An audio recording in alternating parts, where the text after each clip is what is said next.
Hi, guys. I hope you're all doing okay and having a good week. I decided to put together an extra long episode so we could revisit some of our favorite submissions from archived episodes, and so that new listeners won't have to miss out on these incredible encounters. Okay, let's get into these encounters and hear what these dogmen have been up to. In 1955, I was a 12-year-old girl with two sisters, Mary, who was 11, and Kay, who was 9. Our family was very poor, so we had to live in my maternal grandparents' home. But it was very large. It had 6 bedrooms, so it was big enough for everyone. Back then, it wasn't all that uncommon for families to share a home like ours did. As I said, we were poor, so we didn't have many luxuries. Our mom made all of our clothes, and we only had a couple of toys and books to play with. The home was on a single-lane dirt road, not much more than about a mile long, I think, and it had trees on both sides, and we only had one neighbor that was close. They were way at the other end of the road. My dad and my grandfather made furniture in the barn, and my mom worked in a sewing mill during the day. We had chickens, many chickens, 3 cows, and a goat. And on good years, Dad would raise a pig. My grandparents' property also had many acres of trees, and we'd try to plant as many new ones as we could every year to replace what we used for heating in cold months and the ones that Dad and Grandpa used for woodworking. Our parents and grandparents were always very strict about staying inside of the yard.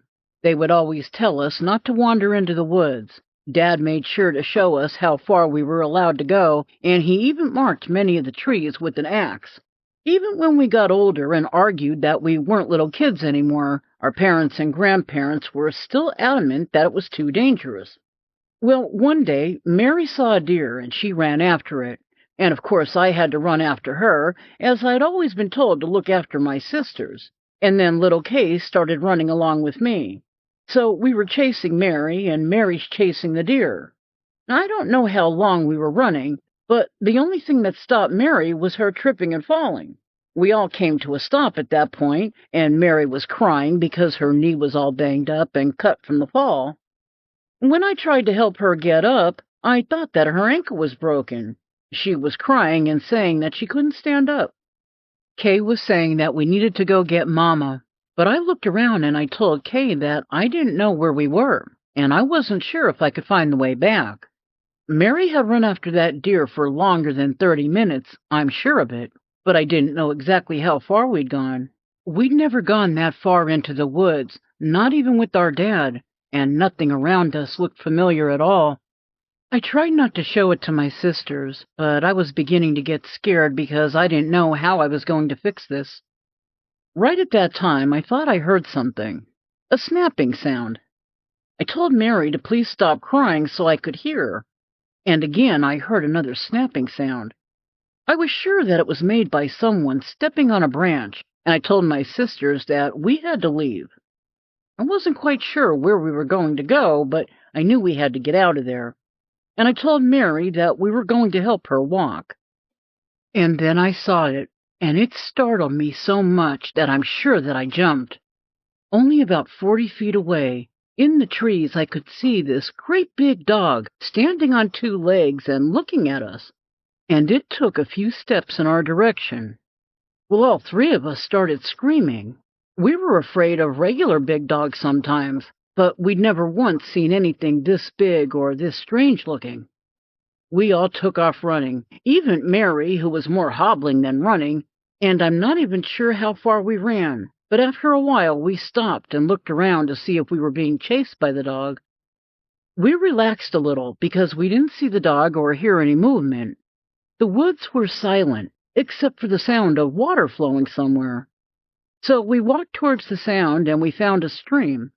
So the 3 of us caught our breath, and we cupped our hands and took a drink from the stream. I wish I could tell you that we walked a little further and found our way back to our yard, but that wasn't what happened at all.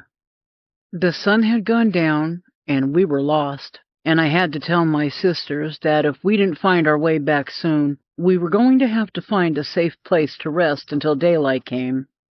We had no idea what animals might be in the woods, and we were scared to death.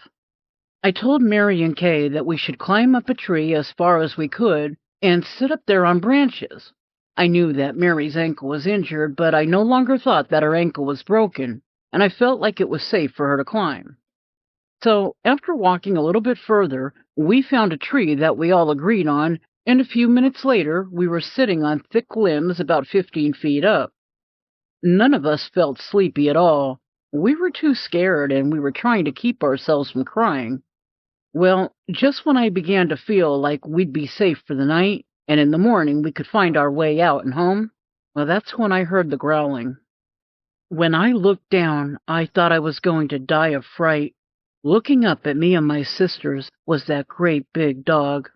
It was looking at us with hunger, and I saw that it couldn't really have been a dog, at least not a regular dog.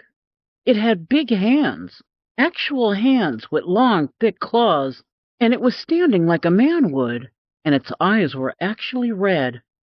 I knew that I was looking at something evil, something that wasn't natural. I believed at that time that I was seeing something that came out of hell itself. My sisters and I had been up in that tree for a couple of hours, and we needed to use the bathroom, but I told my sisters that even if we couldn't see the dog, it was probably down there, and it was too dangerous to even try to climb down. So we waited. After maybe another hour passed, I hadn't seen or heard that evil beast, so I told my sisters that I would climb down, and if everything was okay, they should follow. So we got down, and we used the bathroom, and then my sisters and I talked about whether we should stay put or find another place to hide. But we didn't have a choice. We heard the growling again, so we scrambled back up that tree as quickly as we could. I don't think we got as high as we were before, because earlier that big dog wasn't able to reach any of us from the bottom. But this time he was trying to claw at me, and he seemed much closer than before. I felt its claw slash my lower calf, and I yelled out and felt the blood going down the bottom of my leg and my ankle. I started telling my sisters not to try to climb any higher because they were okay where they were, but I was almost becoming hysterical at that point.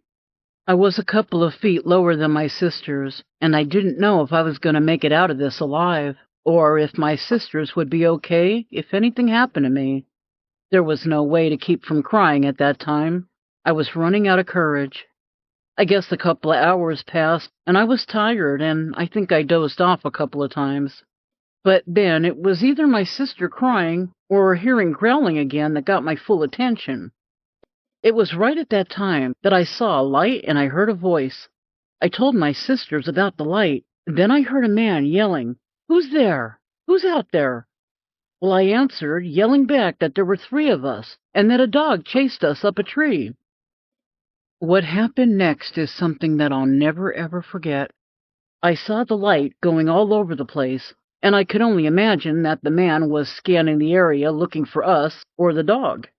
And then the light stopped moving, and the man let out a horrible scream.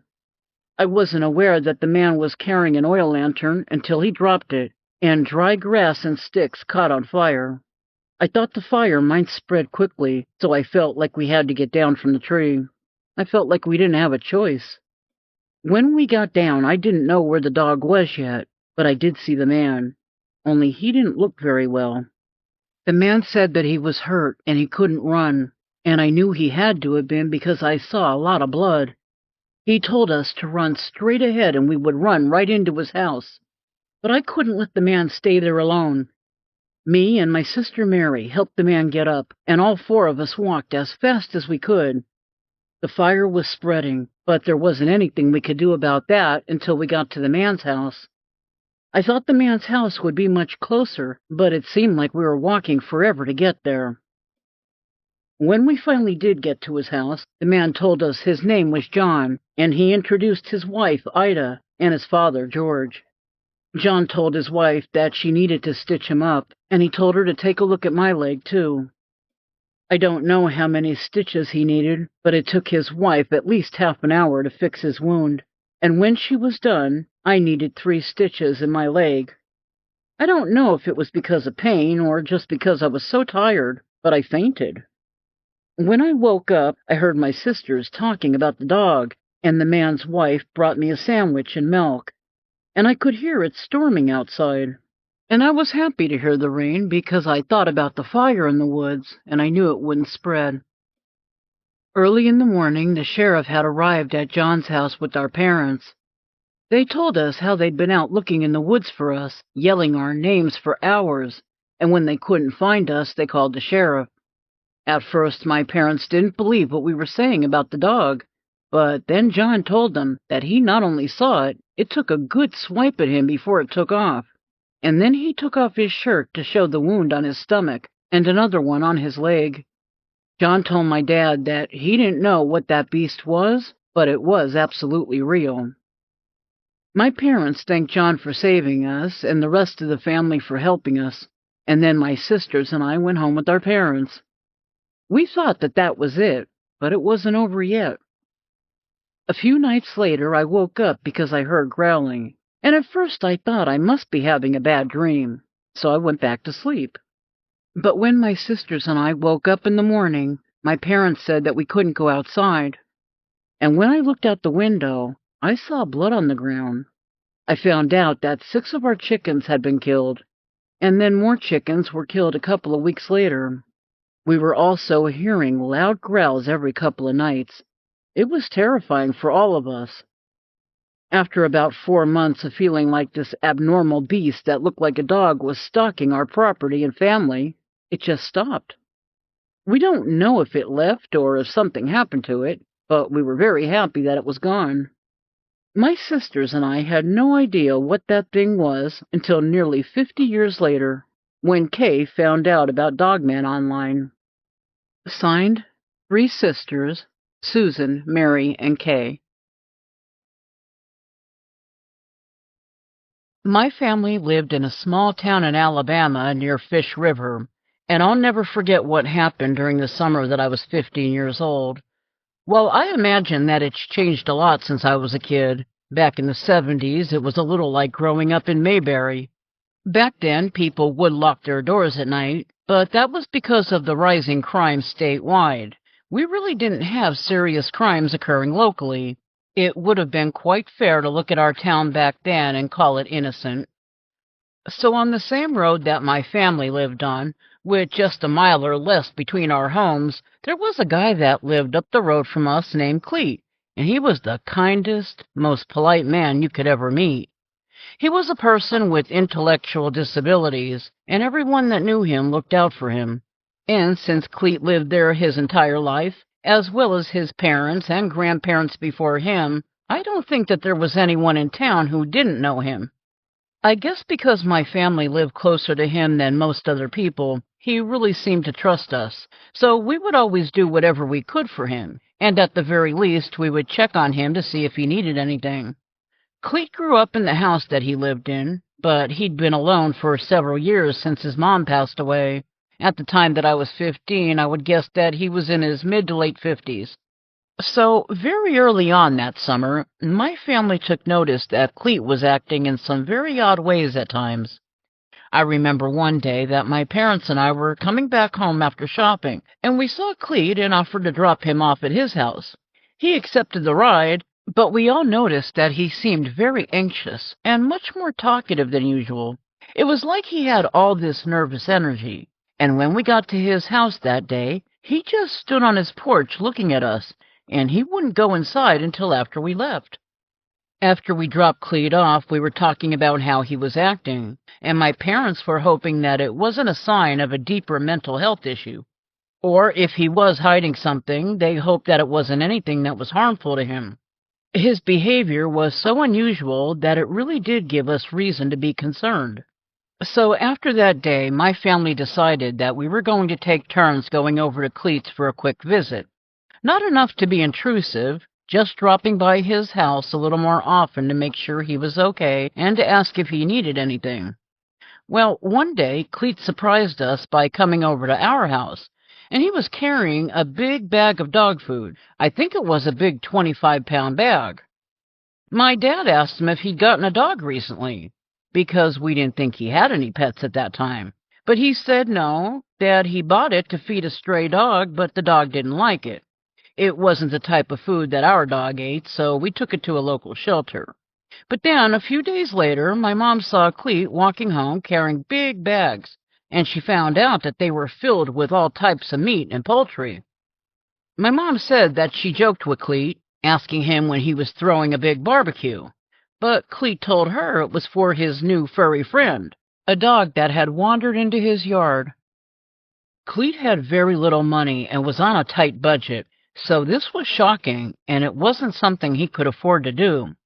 My mom gently explained to Cleet that if he continued to spend so much money on meat for a stray dog, he would be putting himself under great financial strain. But Cleet insisted that a dog like this needed it. My mom asked what he meant by that. "What kind of dog?" she asked. Cleet just said, "Well, it's a big dog." But he didn't elaborate on the dog any further. Cleet's odd behavior was a regular topic of conversation at our house, and our concern for him was growing every time that we saw him. One day, my mom and I stopped by Cleet's house on our way home, and we were shocked by what we saw. Cleet was covered in sweat and dirt, and he had a long, deep scratch on his arm. He said, "It's okay, he didn't mean to do it. We were playing, and it was an accident." We asked him, "Who were you playing with? What are you talking about, Cleet?" And he said it was his dog friend that he named Bluto. "Like the Popeye guy," Cleet told us. My mom cleaned and bandaged a scratch on his arm, and he was fine. But the thing was that as many times as each of us has been over at Cleet's house, we never once saw any dog, and we wondered what in the world could be going on over there. Well, the next day my dad came up with the idea of he and I walking through the woods between our house and Cleet's house. It would only be about a mile whether we walked the road or through the woods. But I asked my dad, wouldn't that be like spying on him? My dad said, "Well, yeah, but it's for his own protection, and we wouldn't make a habit of it, but we really do need to make sure that he's okay." So later that day, we went on a walk through the woods. We decided to go later in the afternoon, at around 4:30 or 5 p.m., so we still had plenty of daylight, and we expected to be back home in about an hour. When we got about 20 feet from Cleet's yard, we hung back and we just watched the property. My dad whispered that this was probably a stupid idea that he had, telling me that we weren't going to see anything. In fact, we couldn't even tell if Cleet was at home or not. We only stood there behind the trees for a couple of minutes. Then, thinking that there was nothing to see there, we started to walk back home. But after walking for about 5 minutes, we were sure that we heard screams coming from Cleet's house, so we ran back as fast as we could. When we were almost into Cleet's yard, we could see Cleet standing outside, and we saw a really big dark figure darting into the woods on the other side of his yard. So we ran over to Cleet and we asked him what was going on. We told him that we heard him yelling. Cleet said, "Oh, I'm okay. I was just scolding Bluto for being a greedy dog and stealing the last hamburger patty." My dad told him that we saw Bluto leaving, and that was no dog. My dad told Cleet that no dog can run like that. It was a man. Hearing that somebody took the last hamburger patty, my dad invited Cleet to come over and eat at our house. But Cleet didn't want to have dinner with us that night, so we left and we went back home. About 2.5 or 3 hours later, we decided to take a plate of food over to Cleet's. So my dad and I drove over to his house that time, and everything seemed fine when we got there. But when we were getting into the car to leave, we heard a clear, deep growl. We looked around, but we didn't see anything. But that growl was very unsettling. After we got into the car, my dad and I both wondered out loud if that could be the dog we just heard growling. We didn't want to offend Cleet or have him upset with us, but it was undeniable that something weird was going on with him, and we wanted to get to the bottom of it.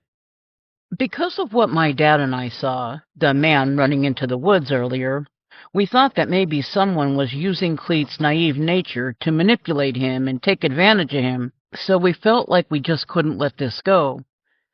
By the following week, we were more convinced than ever that our hunch was correct, that something was going on. My mom checked on Cleet and reported to us that while she was there, Cleet received a big meat delivery. She found out that Cleet bought a new deep freezer several days earlier. My mom said that there must have been easily several $100s worth of meat being delivered. And none of this was making any sense. Cleet was alone, and he wasn't a really big eater, yet in just the past month alone, it appeared that he bought well over $1,000 worth of meat. Where in the world was all that food going? He had to be giving the food to someone, because there was no way he could have eaten all that. After that day, my dad asked my mom not to go over to Cleet's house alone anymore, not until we figure out what's going on over there. She agreed, so after that, we'd all go together, or my dad and I would go. I don't know what my dad was thinking exactly, but one night he decided that this mystery had gone on long enough. It was about 8 p.m., and my dad said that he wanted to go over to Cleet's and, as he put it, go full peeping Tom on him. My dad said, "It feels like Cleet is hiding something, and I'm really worried about him." So about an hour later, we snuck over to Cleet's through the woods, turning off our flashlights when we got within 100 feet of his yard. My dad and I were as quiet as two people could possibly be. But when we moved forward just a few steps, no more than 10 feet, we heard this howl coming from inside of Cleet's house. Well, we started backing up into the woods, and then suddenly the front door opened up and Cleet started yelling, "Bluto! Come back, Bluto!" And in just a few seconds, we were in a situation that we didn't know if we would escape from. There we were, face to face with a dog. But this wasn't like any dog we'd ever seen before. It was like looking at some experiment, or some interspecies creature that somehow was born into this world. We couldn't comprehend what we were looking at, but we also couldn't deny our own eyes.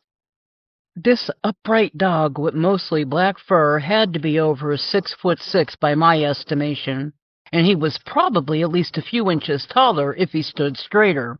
He was a bit hunched over, and it looked like fingers at the ends of his front paws. Wow, what is this? I thought. Cleet ran and found us, and he was patting this creature and saying, "Be a good boy, these are my friends." Cleet couldn't explain this creature, but it was clear to us that there was some bond between them. I think it was the most surreal moment in either my dad's or my own life. The big dog stopped growling, and my heart stopped racing so fast. My dad asked Cleet if he felt safe, reminding him about the scratch that my mom bandaged. Cleet said yes, he felt safe. The scratch was an accident, he said. Cleet begged us not to tell anyone, fearing that someone would hurt Bluto or take him away. We both promised that we wouldn't say anything, but my dad also told Cleet that soon they would need to talk so that my dad could be assured that this was handled properly. He explained to Cleet that he didn't have the money to keep buying meat like he was doing, and that he would need to understand that this wasn't a normal dog. I guess my dad should have weighed his words more carefully. I think what my dad said to Cleet made him panic. They never did get to have that talk, and they never got to solve whatever problems may have come up, and we never saw Cleet again. We went back to Cleet's almost every day for the next 3 weeks, and then after that we checked weekly for a few months. We kept hoping that he would come back, but he never did. All we could think was that Cleet got scared once his secret was found out, and he left his home because Bluto was more important to him.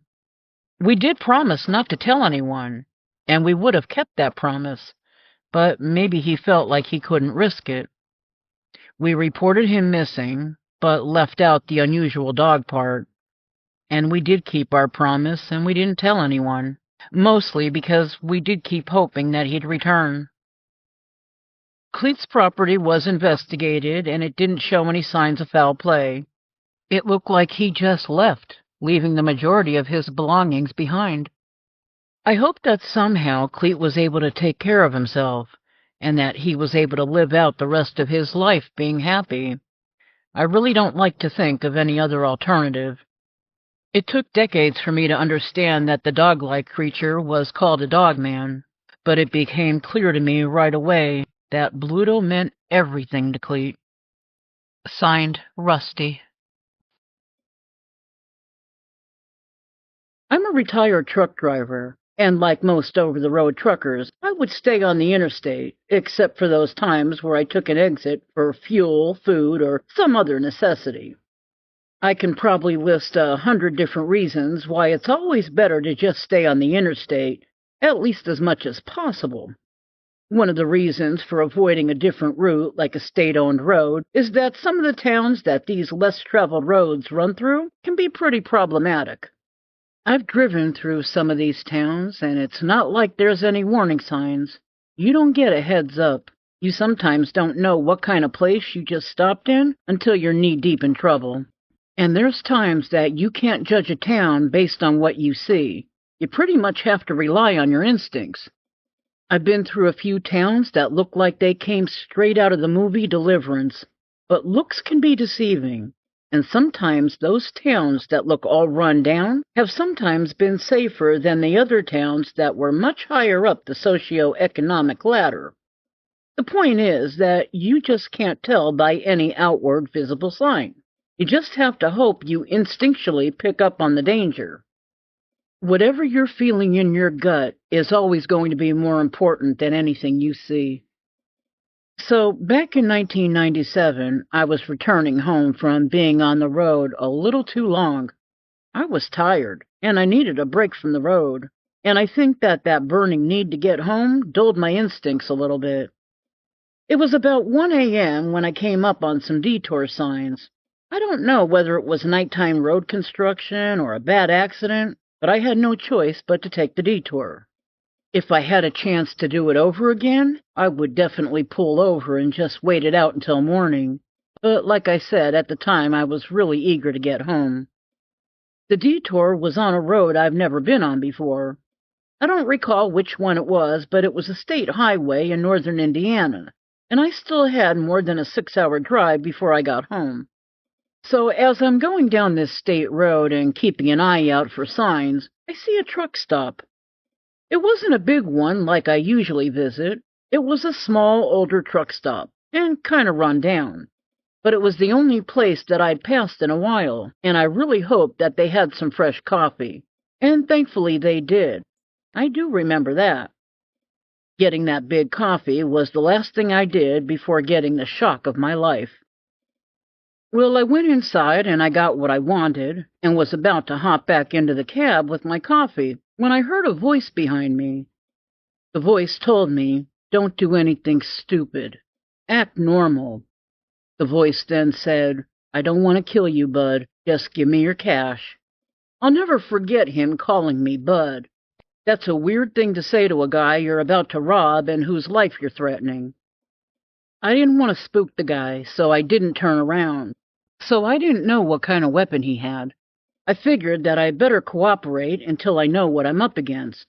I think I probably had about $600 in cash on me, and that's certainly not worth losing your life over. I told the guy that I was going to take my money out, but he said, "No, I'll get it." And then he told me not to move and asked me which pocket.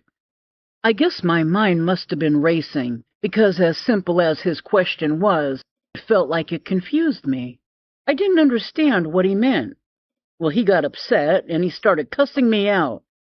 He angrily hissed at me, "Front or back? Right or left? Are you stupid?" I calmly answered him. "Front right pocket. It's a money clip," I told him. Then, as if perfectly timed, like in a movie, a noise got the man's attention and stopped him, and it also got my attention.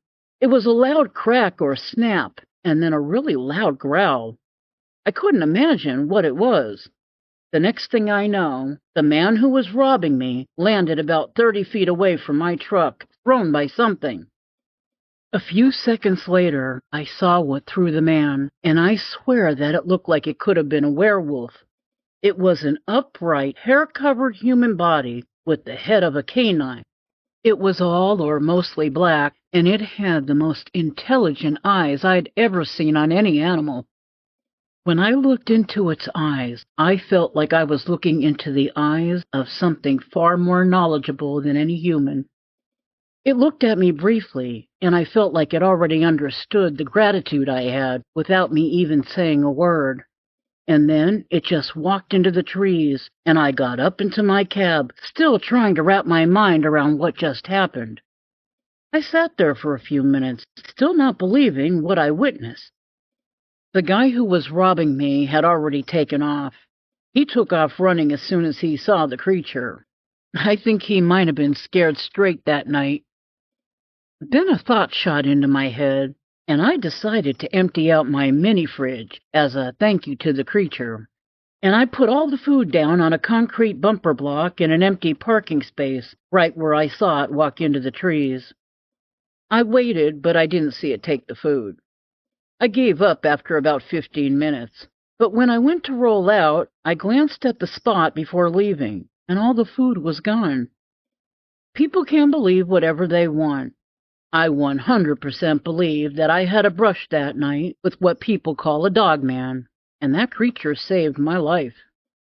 What happened to me is evidence enough for me, at least, that all dogmen are unique, and this one was heroic. Signed, Mike Z. In 2017, I was 13 years old, on my way home from school, and I decided to cut through the woods that day. That wasn't anything unusual for me. I bet I walked through those woods thousands of times. It was only about a 20-minute walk, and perfectly safe. At least I'd never seen anything that bothered me. At least not until that one day in October. I was about halfway through when I noticed that a big tree had fallen right across the path. The tree hadn't been down the last time I was there, which was only about a week before.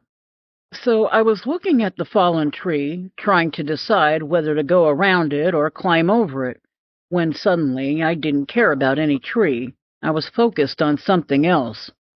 I started to hear grunting, huffing, and growling. I immediately thought about a kid I knew named Chad. He was known by everyone for his pranks, and he'd recently made me a target of those pranks. He knew that I frequently cut through the woods, so I figured it was him messing with me. I really did believe that.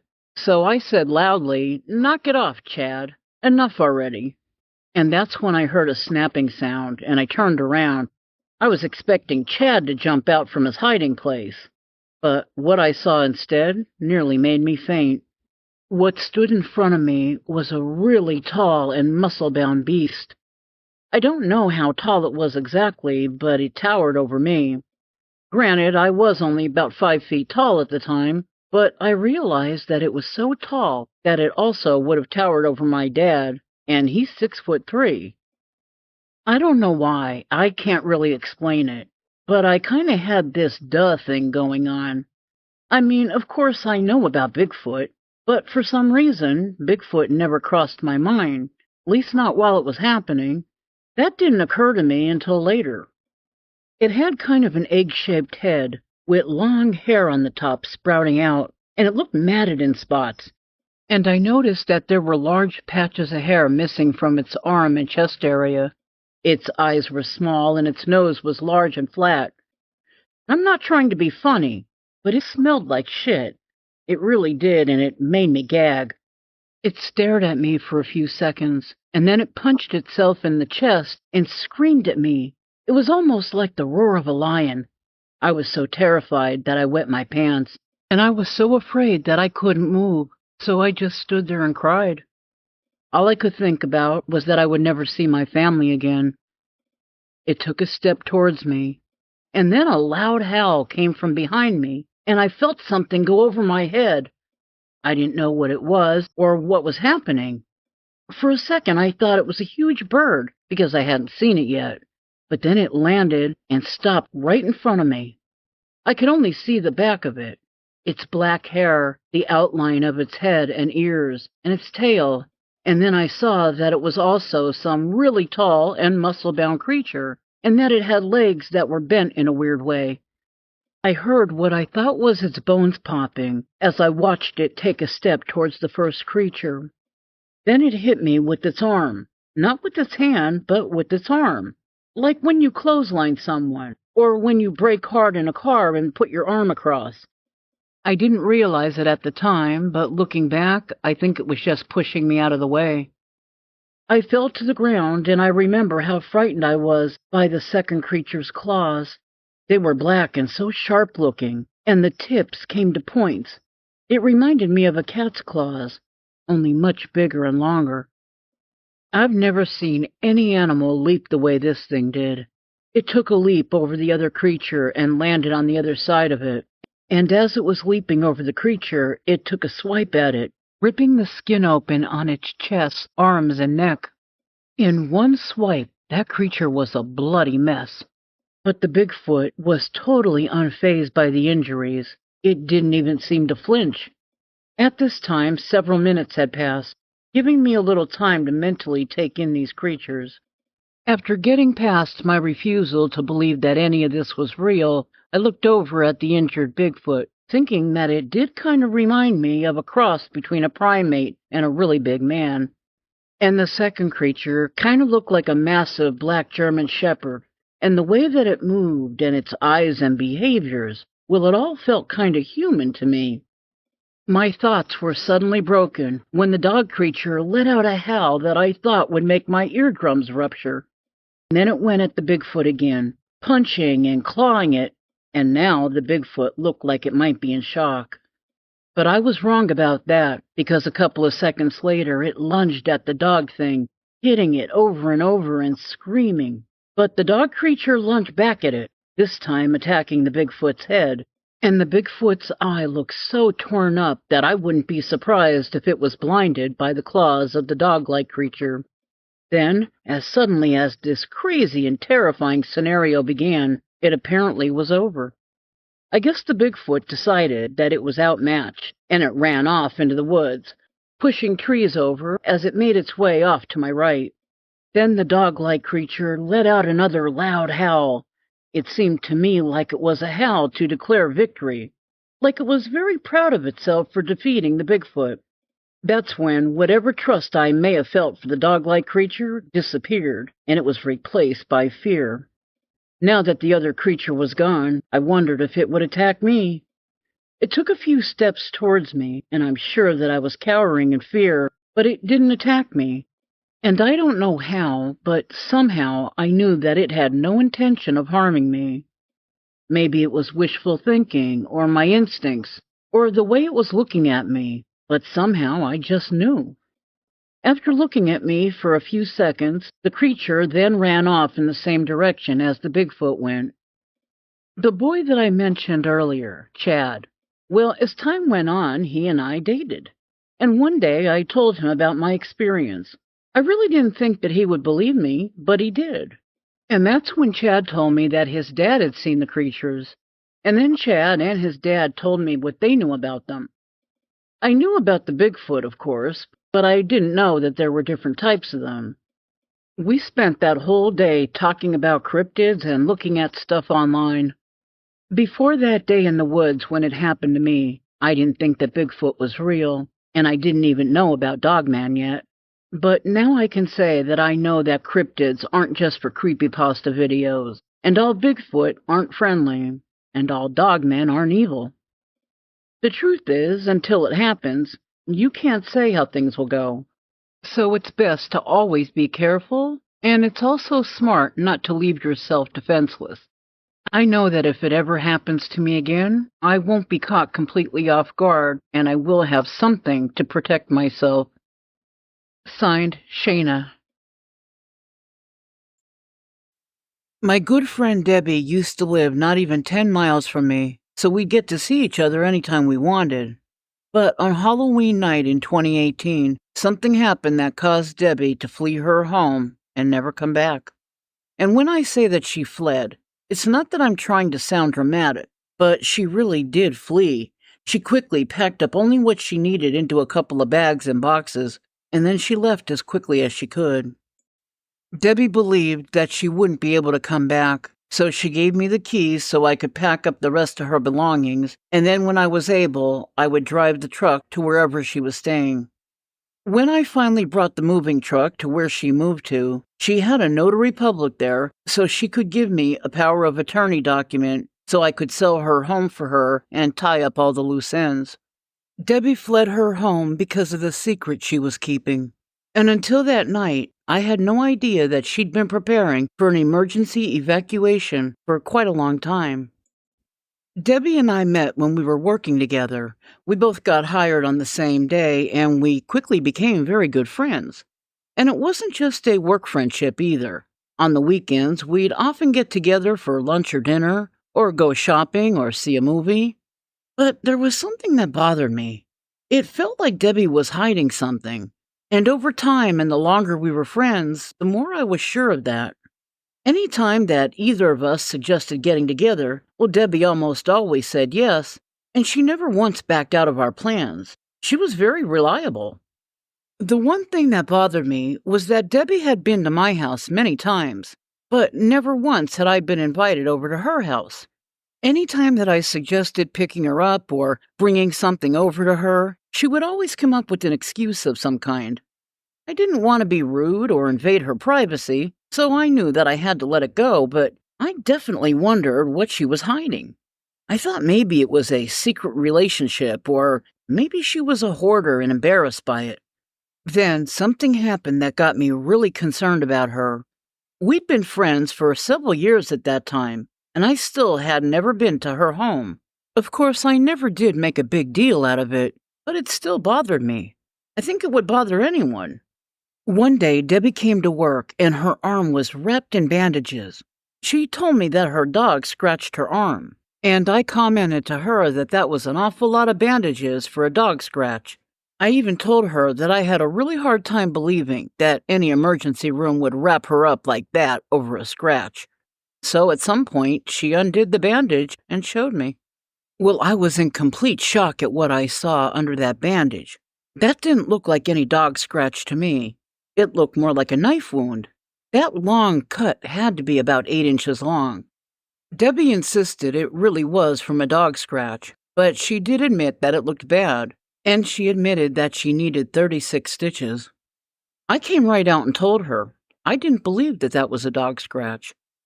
She made some excuse about it being her fault that she allowed her dog's nails to get so long, and I told her again that didn't look like any dog scratch I'd ever seen in my life.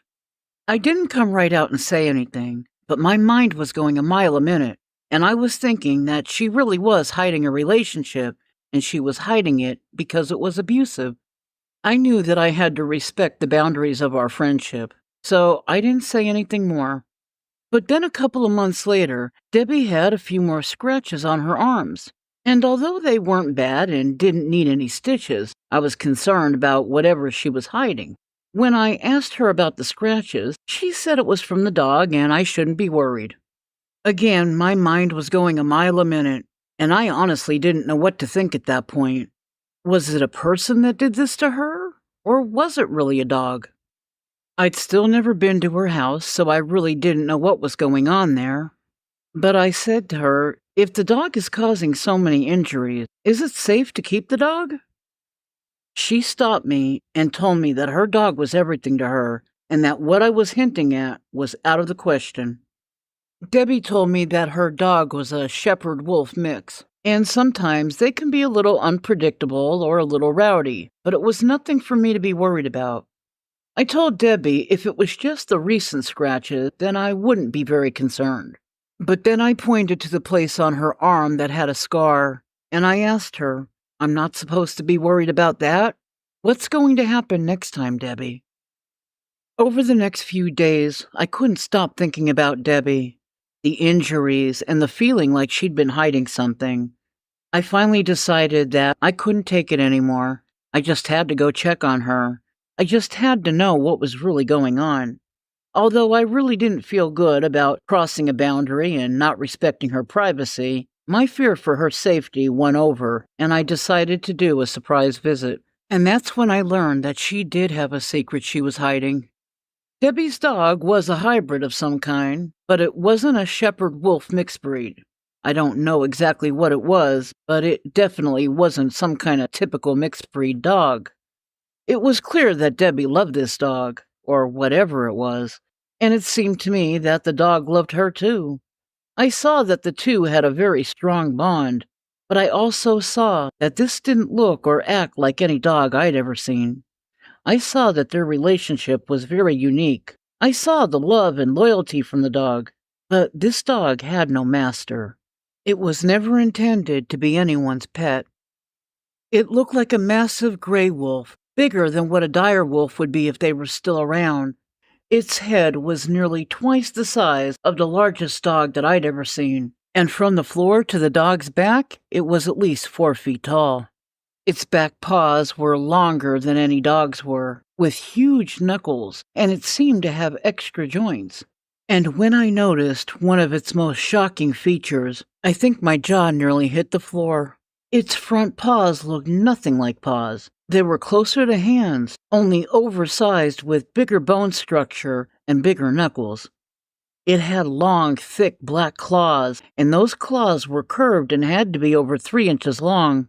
I was speechless as I took everything in. And to say that I was blown away and in complete disbelief by Debbie's secret, well, that's the understatement of the century. When I was finally able to speak, I asked Debbie, "How have you been able to keep this a secret?" Debbie just turned and whispered to the dog, "Duck." And the dog balled up its hands so that it wasn't very obvious that it had fingers, and his hands did look more like paws. If you weren't too close, he would probably just appear to be a really big dog. And it was even able to walk around with its hands all balled up like that. Then the dog stood upright, and my jaw hit the floor again. This dog was easily as tall as a Great Dane, and probably bigger. Debbie said they only did the hand-curling thing one time, but she did have to hide him in another room a couple of times. She said, "I do a good job at keeping people away." When she said that, I felt kind of guilty. But then I turned and said, "Somebody is going to figure out that he isn't just a big dog. You're not going to be able to hide this forever." Debbie waved my concerns away and said that she's been doing it for over 20 years and she's not too worried. Again, I was shocked. I asked, "He's 20 years old?" Large breeds aren't known for long lifespans. Plus, he looked like he was only 2 or 3 years old. Debbie said, "He's 22 to be exact. And before you ask, no, I don't know how long his kind lives, and neither does he." I laughed, thinking she said that as a joke, but I was about to find out that it wasn't a joke. Debbie then explained to me that when her husband died unexpectedly in an accident, adopting this dog gave her a reason to live again. I felt terrible after I heard that, and I apologized. Debbie said that she understood that I meant well, and she said that all she asked was that I keep her secret. But I was still concerned about that injury on her arm, and I brought that up to her. She said in 22 years there's only been a couple of accidental scratches, and that one bad cut, and it wasn't his fault. It really was an accident. Debbie said that she fell off a stepladder, and the cut happened when he tried to stop her fall. "What's his name?" I asked, and Debbie said, "Rocky." And with hearing his name, he looked over at us with his beautiful, unusual copper-colored eyes. When this dog was looking at us, he made me feel like he understood every word we were saying. I told Debbie that I felt such an intelligence, and I asked her, "Is he part human?" That's when Debbie told me about Dogman, and that she suspected that's what Rocky was. And then she said he wasn't like he is now when he was a puppy. He looked just like a regular puppy. Then he just kind of changed once he got bigger. And then she said, he really does understand us. And then she said, "Rocky, do you know who this is?" And this is when I got the biggest shock of my life. Rocky spoke to Debbie in a very deep, very raspy voice. He said, "Yes, Mama Bird, your friend." Debbie explained to me that he calls her Mama Bird. She said he likes to make up names for people. Maybe it's because he talks to Debbie every day, but even though his voice is gruff and he isn't overly wordy when he replies, he isn't difficult to understand at all. He sounds more like a man than some Scooby-Doo dog's voice. I was so shocked, it felt like I was dreaming everything. But of course it wasn't a dream, it was really happening. Debbie said that he has some other abilities too, and she thinks if he'd been raised with his own kind, those abilities would probably be very strong.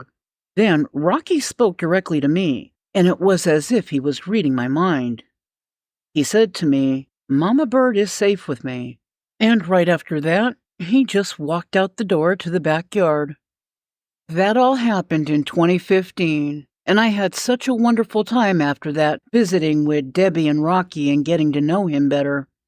Then, on Halloween night in 2018, I got a frantic call from Debbie. She never decorates or has any lights on for any holiday, and her house is very isolated, so over the years she's never had a single trick-or-treater.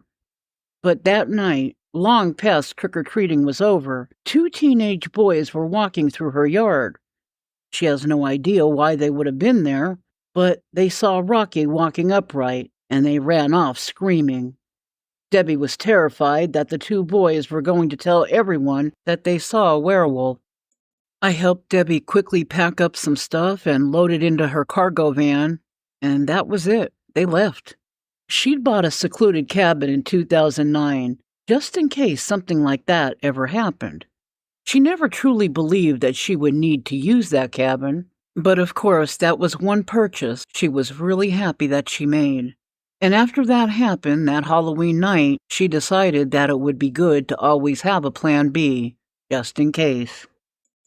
Debbie and Rocky are doing fine, and Debbie found a backup home after her old house was sold. At 29 years old, Rocky is still healthy, and I've agreed to take Debbie's place if, God forbid, anything ever happened to her. Since we have no idea what Rocky's lifespan will be, we felt it was the right thing to do to make a plan just in case anything ever happened to Debbie. Even my two adult kids offered to help with Rocky if they're ever needed. They just adore Rocky. Rocky calls me Roo, and he calls my kids Sister Roo and Brother Roo. My kids and I visit Debbie and Rocky as often as we can. Debbie read this over and approved it before I emailed it off. She said that maybe there are others that are just like Rocky, and she hopes that people will be kind if they happen to meet one like him. Signed, Anonymous Friends of Rocky. My husband and I got married in 1991, and we lived with my parents for a while so that we could save money. We thought we would buy a trailer and put it on my grandparents' land, or maybe scrape enough money together for a down payment on a home. Well, we got the biggest surprise when my grandfather came and told us that he didn't give us a wedding gift, but he had something for us now, and he handed us a manila envelope. Well, inside that envelope were keys and the deed to a cabin that I didn't even know he had. The cabin was a 2-hour drive from my parents' house and set back more than 50 miles off the main road. My husband was a truck driver, and he was about to leave to go back out on the road, so we had to wait to check out the cabin. I was dying to see it, because until my grandfather handed us that envelope, I had no idea that he owned a cabin. I was really surprised, and I asked my grandpa why he never said anything about owning this property. My grandpa told me that he was left the property by an old friend of his who passed away just 3 years prior to my husband and I getting married. Grandpa said that it was a roomy 3-bedroom cabin with a big raised deck. He said that he really thought we'd like it there. Well, Grandpa sure was right about that. About a week later, we finally got to see the cabin, and we loved it. There were some repairs that needed to be done, so we took care of those, and then we moved in about a month later.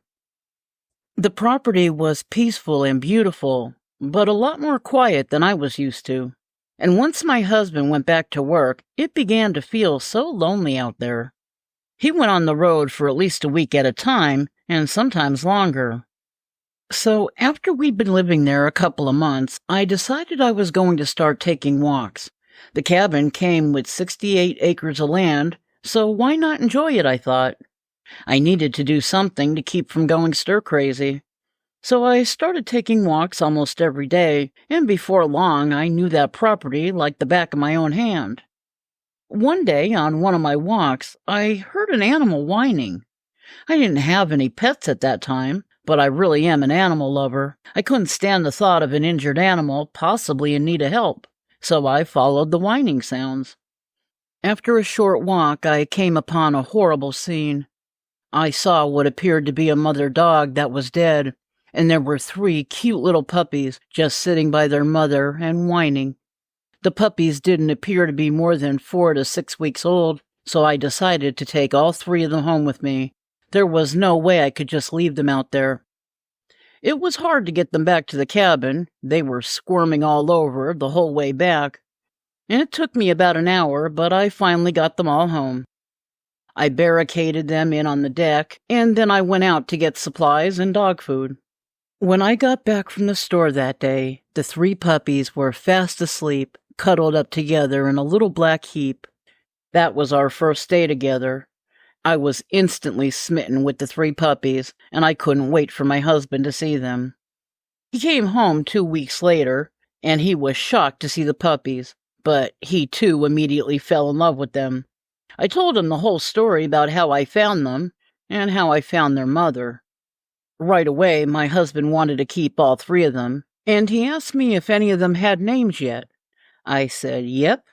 All 3 were male dogs, and I named them Scooter, Smitty, and Smoke. My husband laughed and said that he liked the names. We kept them inside most of the time, and we were enjoying them so much. But we couldn't get over how fast they were growing, and we started to wonder just how big they were going to get. In just a few months, they were already bigger than most adult dogs, and their paws were huge.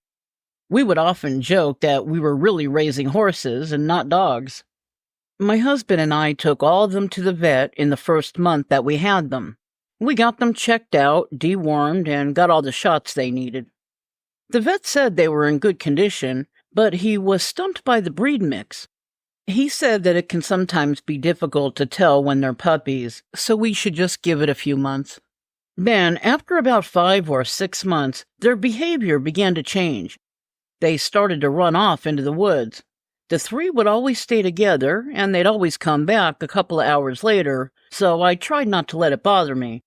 At first, I did worry about them, but it quickly became their habit, and since they always came back, I stopped worrying about them.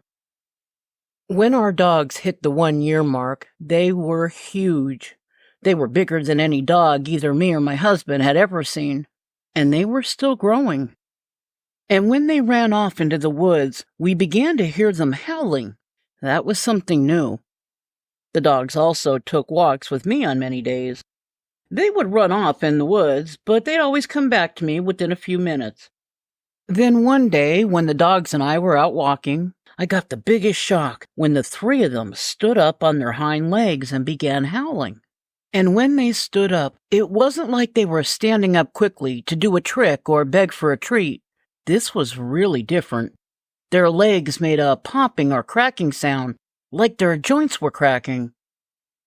The 3 of them were walking around and howling, acting like they did that all the time. I didn't know what to make of it.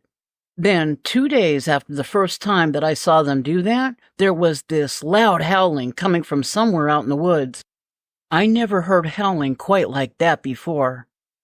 I was sitting on the deck with the dogs when I heard the howling start up, and my 3 dogs started to howl back, and then I watched them stand up, again with their legs making that popping sound.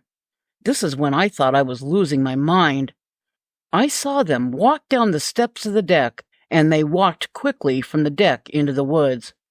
I think this is when I fainted, because I woke up, but I wasn't on the deck anymore.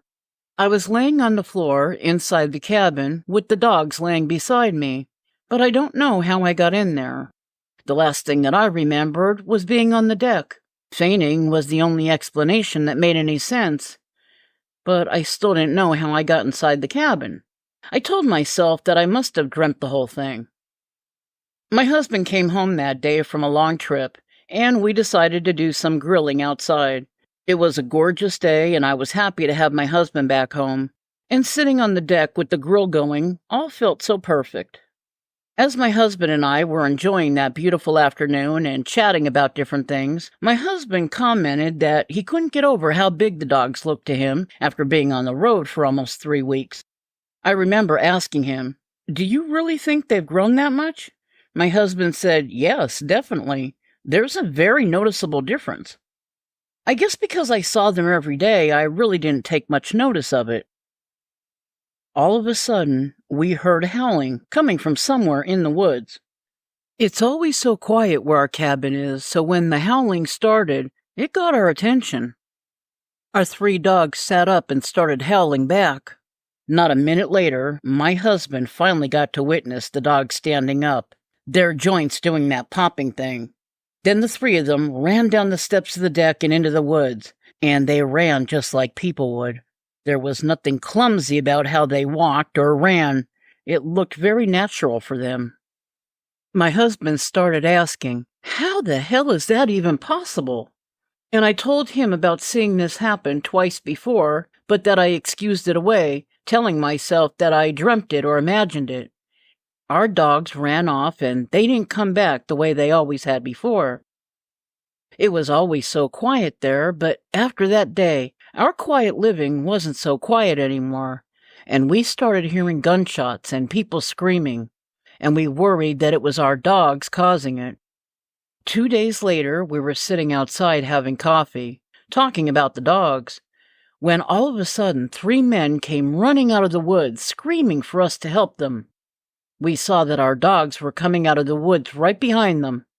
The 3 men came up to our deck and stopped, then raised their guns and aimed it at our dogs. Well, my husband stood up and yelled for them to stop. He said, "Those are our dogs. Put your guns down now." But the men started shooting anyway. My husband was so angry. He told those men to get off of our land, and that includes the woods that they just came out of. And he told them that if he ever saw them on our property again, they'll be running from more than just the dogs. Just then, so much howling started, and then what came out of the woods were 4 more dogs, and these weren't ours.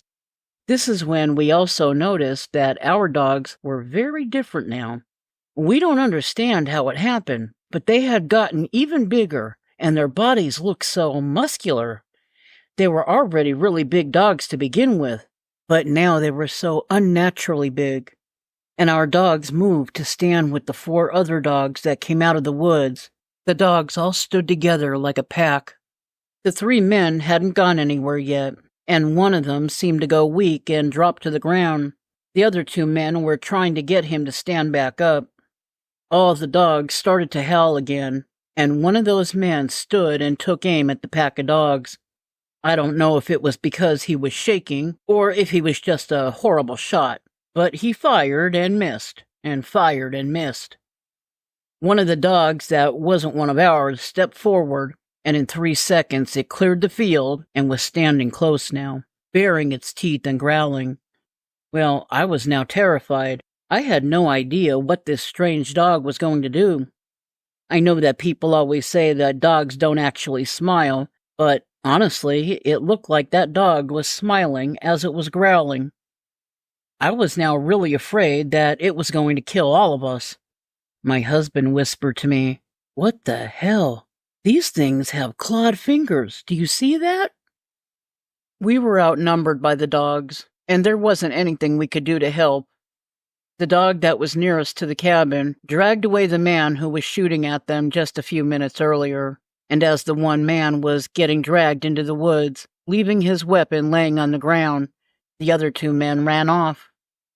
My husband and I couldn't help but notice how the other 4 dogs looked exactly like our 3 dogs, and it made us wonder if one of those 4 dogs could be the father of our 3 and the others. I think we realized that we may not see our dogs again, and even if we did, things would never be the same. Our dogs were like those other dogs. We now knew that these were not regular dogs. Well, we didn't see them at all for a week. And when I finally saw them, they didn't run back home. They just passed through the yard and then ran back into the woods. We'd often hear the howling out in the woods, and we knew that some of that had to be coming from our dogs. My husband and I would even sometimes go out into the woods and call out their names, but they never came. Over the next year, we didn't see them at all, but we did continue to hear the howling. I felt so sad without them. I really missed them. My husband went out on the road through that year, so I think it was harder for me to be there and hear the howling, but no longer have them there with me. I tried to tell myself that the dogs were with their pack, and it's how it was supposed to be, but that really didn't make it any easier. Then one day, my husband brought home this adorable little black pitty mix puppy, a female. She was 11 weeks old, and her name was Scarlet. I was so happy to have a dog with me again, and I fell in love with her instantly. Over the next year, I nervously watched as Scarlet grew from puppy to adult. I guess I was half expecting to see Scarlet stand up one day and hear those joint-popping sounds and howling. But she didn't do anything unusual, and she barked like any normal dog. She was always firmly on 4 legs, except to briefly beg for a treat or jump on the couch. We still heard the howling in the woods, but I stopped taking long walks, and we never went too far in past the tree line. And Scarlet never ran into the woods or howled back. She would just look, so I knew she was hearing it.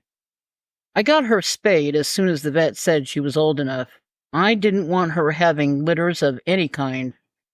Scarlet lived for 15 years, and we loved her and spoiled her, and we took her passing very hard. We didn't get any more dogs until after my husband retired.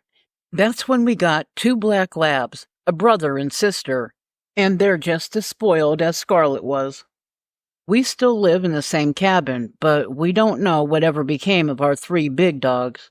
They never showed themselves again after that one time, and in time the howling became less, and then eventually it just stopped, and it was very quiet for a long time. We had a few people ask whatever happened to our 3 dogs, and we just made up a story about rehoming them. What made us decide to tell our story is that a few weeks ago, that howling started up again. Our labs are well trained and they don't run off, and we never leave them outside alone.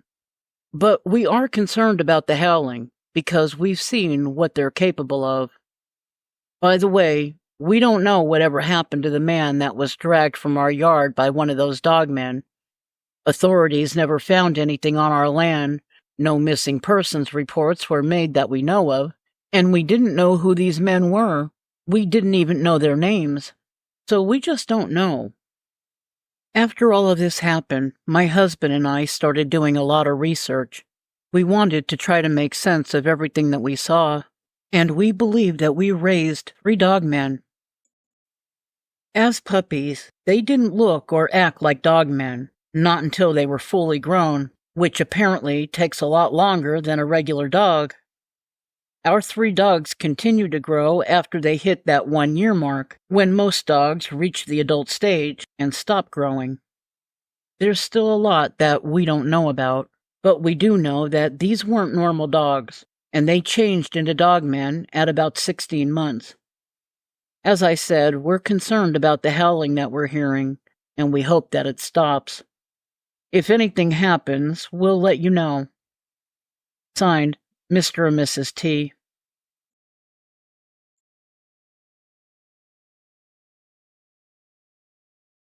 Before I begin, I have to tell you that my boyfriend and I weren't just skeptics. We were total non-believers.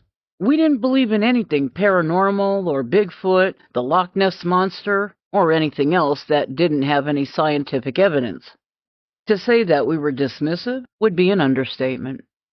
Yet here I am emailing you about our experience. Now we know that we shouldn't have been so dismissive. Just because something doesn't have any concrete evidence to support it, that doesn't mean that people are lying about what they've seen.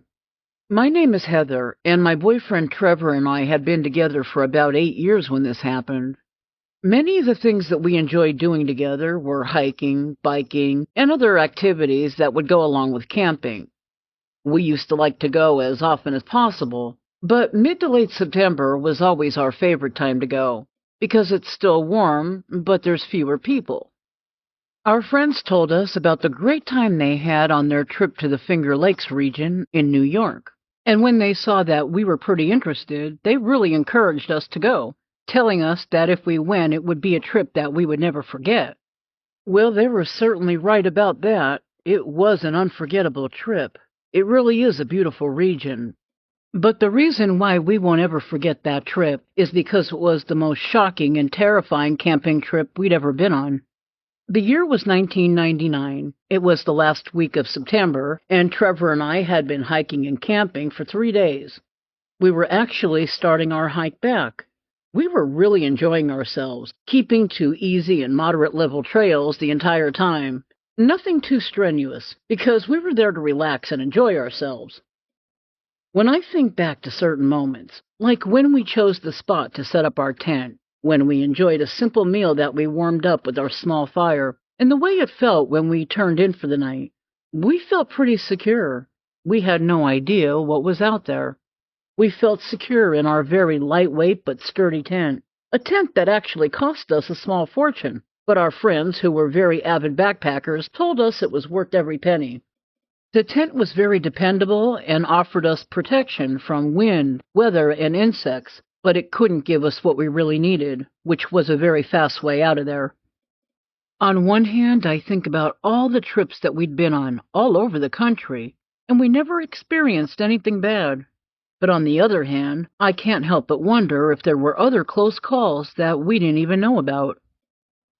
We were in our tent, trying to get comfortable and hoping to get a good night's sleep, and in the morning we'd finish hiking back out. I was smiling and my eyes were getting heavy, and then I drifted off to sleep.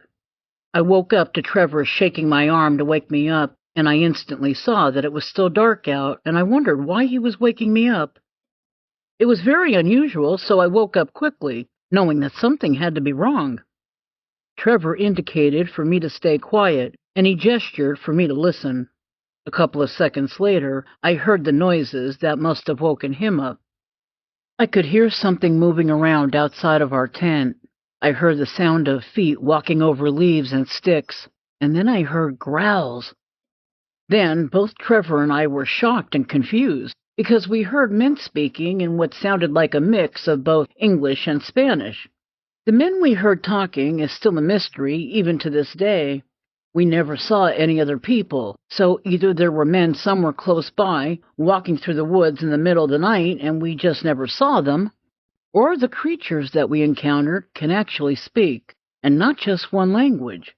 It was very difficult to hear what was said, and we were only able to clearly make out a couple of words. In English, we believe that we heard the words trouble, people, and two. And I don't speak Spanish, but Trevor knows a little, and he thinks he heard the words light and bullets in Spanish. We both also heard laughing from at least one of the men. In that moment, those voices only had an ominous meaning. The combination of our location, the darkness, hearing the words we thought we heard, the laughter, well, all of it only meant one thing to us. We were about to be attacked. I don't know how to tell you just how vulnerable we felt and how sure we were that our lives were in danger. I also don't quite know how to explain just how confusing the situation was. We'd never experienced anything like this before, and anyone who goes camping in non-designated areas knows that it's extremely abnormal to hear voices at night, and there's no question that it's a sign of danger. We thought about the growling that we heard, so we did wonder if there were hunters tracking a large animal. That's something we never encountered before either, but we were considering anything that popped into our minds at that point.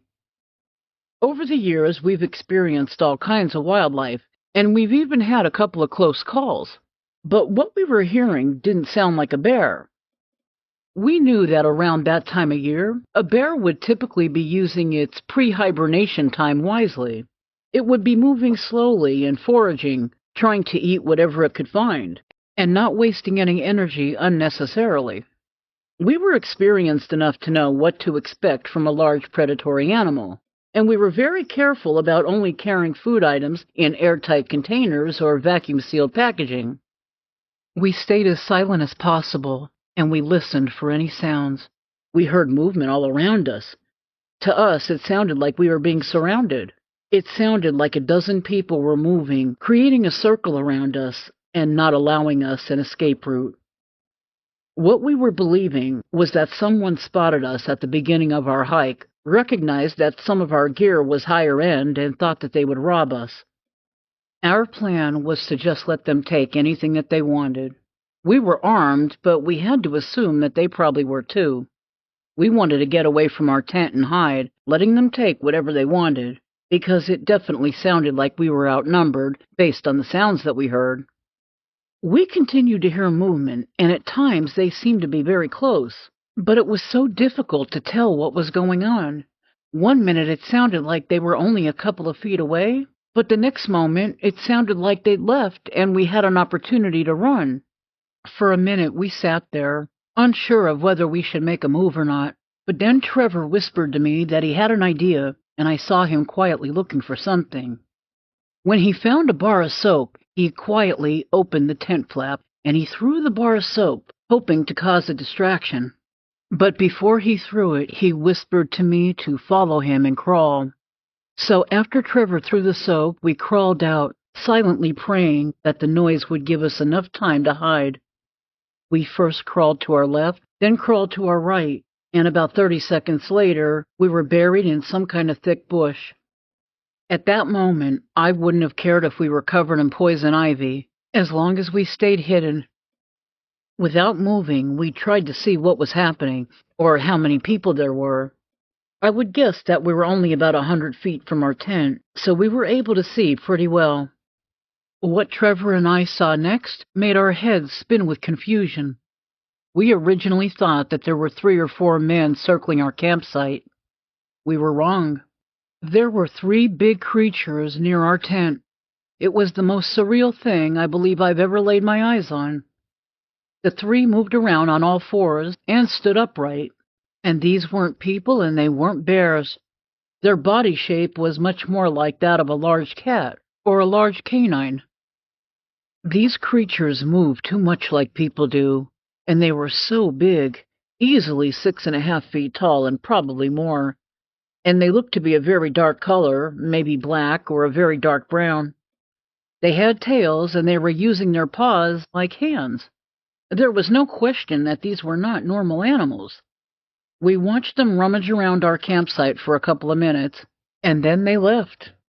We didn't know if they would come back, so we stayed hidden as best we could until the sun came up. And then, as soon as it was light, we carefully went over to our tent and we packed up whatever wasn't destroyed, which wasn't much. We realized that they took our backpacks. That meant we didn't have any food or water or a first aid kit. So we left and we began our hike back to our starting point, but it was a pretty difficult hike back. We didn't have a tent, any food, or any important supplies, but thankfully we were able to find water a few times on the way back. Our hike back only took us a little more than a day. Yep, we hauled ass out of there. We never once saw any people the entire time that we were out there, so we can't explain the voices we heard. But we do know what we saw was real, and it was 3 unnatural creatures. We didn't have a clue as to what those creatures were at that time, but we do agree now, after learning about Dogman, that those creatures were probably Dogmen.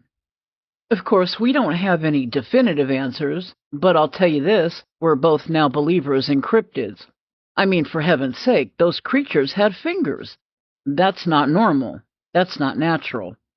After that trip, we didn't go hiking, camping, cycling, or anything else for almost 2 years. But then we decided that we weren't going to let that experience stop us from enjoying all the things that we loved doing for so long. So we bought an old used van, and we customized it for camping. We hope that the one encounter that we had will be our only encounter.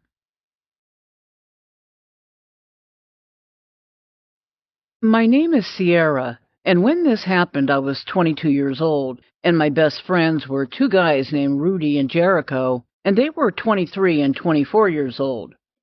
We'd been best friends for years, and we were always together whenever we weren't working. So it was one night in late October of 2001, we all decided to go out for dinner and then maybe watch a movie. Then after dinner, it was still pretty early, so we decided to go walk off some of that big dinner we just ate. We walked around our neighborhood for a while, and then we stopped at this old stone wall that was near the cemetery. The wall was a good place to stop and talk, because there weren't any houses close by, and we wouldn't be disturbing anyone. The wall went along the cemetery and a field next to it, and then ended as it neared a small wooded area.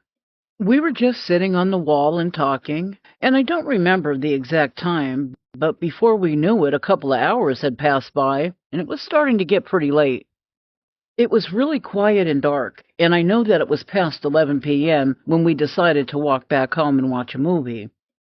We were thinking about cutting across the cemetery instead of walking around it, but after only taking a couple of steps, all three of us knew that something wasn't right. We could just feel it. None of us could say why at first, but we all had this sudden feeling of fear or worry, and I was actually starting to sweat. I just had this sick feeling come over me. I guess my instincts were really kicking in. Just a couple of seconds later, I found out the reason for my feelings. These three things that looked like wolves or coyotes or some kind of dog were walking towards us, only walking upright, like people. Then we thought we saw this group of people coming towards us too, but as soon as they turned and got a little closer, we saw that they were also these coyotes or wolves. And altogether there were 8 of them, and it sounded like they were talking only in some bizarre-sounding language that we never heard before. Well, I knew that this wasn't play acting, these weren't people wearing costumes. I could see that this was real, and I screamed and froze up. But thankfully my friends didn't. Rudy and Jericho pulled me backwards along the path out of there. We were so lucky that we didn't stumble or fall, because we were running like crazy, because we could hear the sound of something running, and it had to be those things that we saw. I think that those things began to chase us. We kept running until we made it through the woods and across the train tracks, and we felt a little safer once we made it to a street. We made it back to my apartment finally, and we were immediately asking each other about what we saw. I think we all tried to convince ourselves that we must have been wrong about everything. So we put a movie in to try to calm ourselves down and get the experience off of our minds, and it worked for a while. Then, after the movie, Rudy said that he was going home, and he left. But he wasn't gone very long. Just a few minutes later, he came running back inside, telling us that he saw the giant coyotes or whatever they were. Rudy said he didn't want to leave until they were gone. My apartment was on the 2nd floor, so I turned off the TV and the lights, and then I went to look out the windows. And Rudy was right. I saw them. There were the same things that looked like these giant coyotes or wolves. I don't know how many there were this time, but I did see them. I couldn't believe it, but they were real. They were bigger than people, and they were certainly bigger than any coyote or wolf. I told Rudy and Jericho to stay at my place. I didn't want them going outside that night. I had a strange feeling like these creatures might have picked up our scent and tracked us to my apartment. In the morning, everything was fine, and those creatures were nowhere in sight, but it was still so hard to believe what we saw. We didn't really speak much about it after that, but I never forgot that night. It was about 10 years after that night that I heard about Dogman. I think that's what we saw that night. When this happened, the area that we lived in wasn't a place that you'd ever expect something like this to happen. It was a quiet area in a small town, but it was populated and there were plenty of homes, and you would never think you'd see anything so strange. I guess I always believed that if cryptids existed, you would only see them in a big forest. After that night, I know that's not always true. I'm not very comfortable with saying what town it was, but it happened in Massachusetts.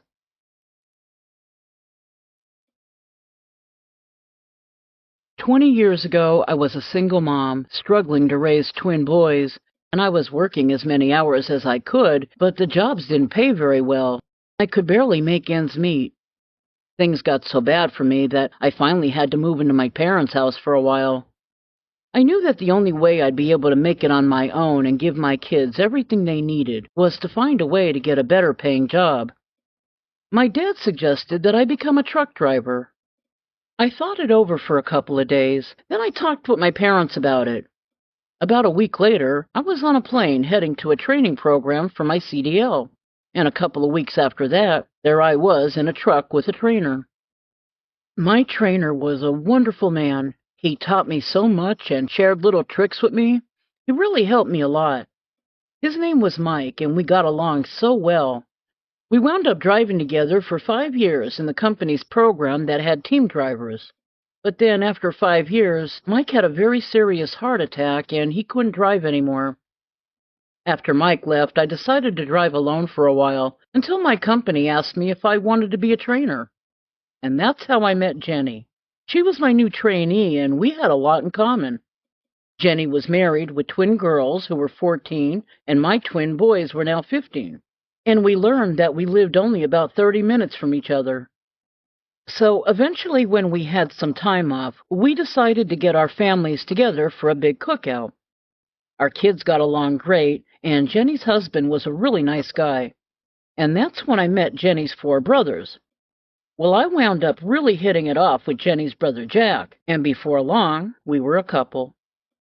Well, after I'd been dating Jack for about 6 months, he told me a story about when he was working as a delivery driver, delivering food to bakeries and restaurants. One morning, he stopped to make a delivery at a bakery right at about 5 a.m., only there wasn't anyone there. Well, that was really strange because they were always there daily at 4 a.m. He decided to sit and wait for a while, thinking that maybe their hours suddenly changed, or maybe they were all just running late that day. Well, after about 20 minutes, Jack's coffee had gone through him, and he needed a restroom. It was just before dawn, and he knew that nobody would see him, so he decided to walk behind one of the dumpsters that were there in the lot. Right after he was done, he began to hear something moving inside one of the other dumpsters. He figured that a raccoon probably got trapped inside, so he went over and slid open the side door on the dumpster. Jack said he couldn't believe his eyes, and he damn near jumped right out of his boots. The top lid flew open, and a werewolf jumped out of the top. The werewolf just looked at him, like this was all something normal, and then it peed on the dumpster, presumably marking the dumpster as territory. When the werewolf looked at him a second time, Jack started to calmly say, "Easy there, boy," and he tried to back up a little bit. The werewolf started growling at him, and it stood up so straight and tall that it made it look bigger, like it actually grew a little bit. It kept growling at him and baring its teeth. Jack said it was huge. It had to be between 7 and 8 feet tall, and it was all muscle. And you could see that it was part man. You can see an almost human-like quality in its face. There was an intelligence there, and its front paws weren't anything like a dog's paws. They looked like hands. I didn't know what to think about Jack's story. I mean, Jack is a very honest man, and I've never heard him tell a lie or exaggerate about anything. But how do you just accept a story about a werewolf?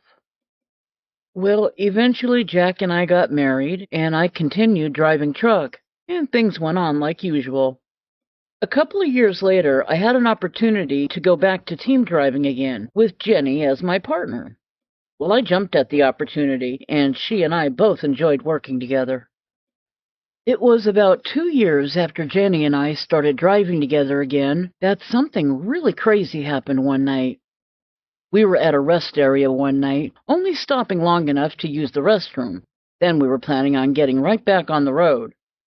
Jenny and I were washing our hands when 2 teenage girls came into the bathroom, and something seemed wrong. The 2 girls looked like they were only about 13 or 14 years old, and they looked nervous or afraid. They kept looking outside the door. Jenny and I didn't see any adults with the girls, and we wondered who would allow their young daughters to walk around alone at a highway rest area so late at night. After watching the girls for a few minutes, we were convinced that something was definitely wrong, so we asked the girls if they were okay, and then we asked them where their parents were. Well, just as the girls began to tell us about some man bothering them and that they didn't have a phone, well, that's when a man pulled open the door of the restroom and he was screaming at the girls and he began pulling them out of the restroom by their hair. We didn't know what to do, but we had to do something. We were worried that he was going to kidnap them, and I was 8 weeks pregnant at this time, so there wasn't much I could do to help. The man appeared to be in his late 30s or early 40s, but from the abusive way that he was screaming at them and hitting them, we didn't think for 1 second that he was their father or an uncle. One of the girls was on the ground, and we were moving her away from the man, but he still had the other girl with a tight grip on her hair.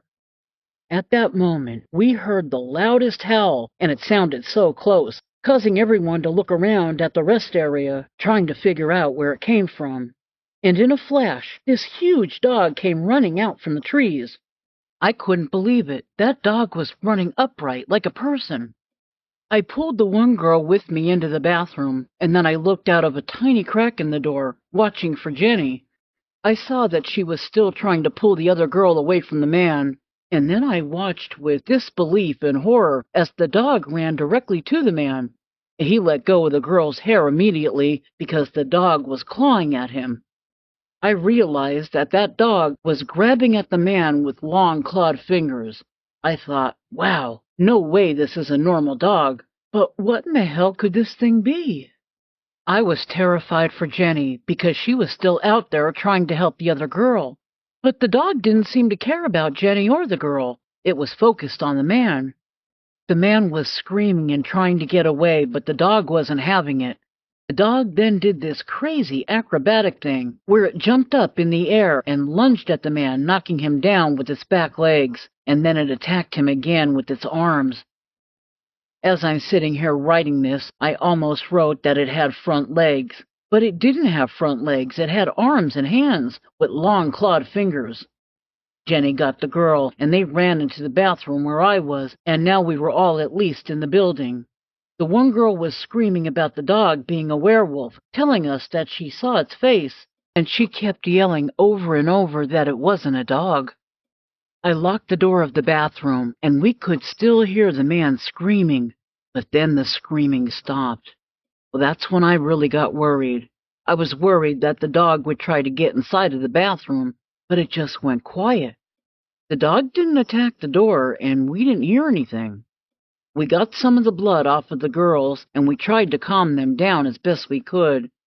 That man had beaten the two girls badly. They had busted lips. One had a swollen eye, and chunks of her hair ripped out.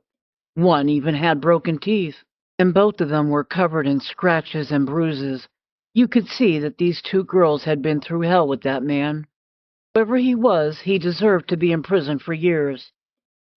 We explained to the girls that we would have to leave the bathroom to get our phones, but that made them hysterical all over again. We promised them that we wouldn't leave the bathroom until we were really sure that it was safe, but we also told them that we had to call the police. That's when we learned that the girls were sisters and the man was actually their mother's boyfriend. It sounded like he'd been abusing them for quite a while, and he was in fact in the process of kidnapping them. He was trying to take them to another state, and that's how they wound up being at that rest area.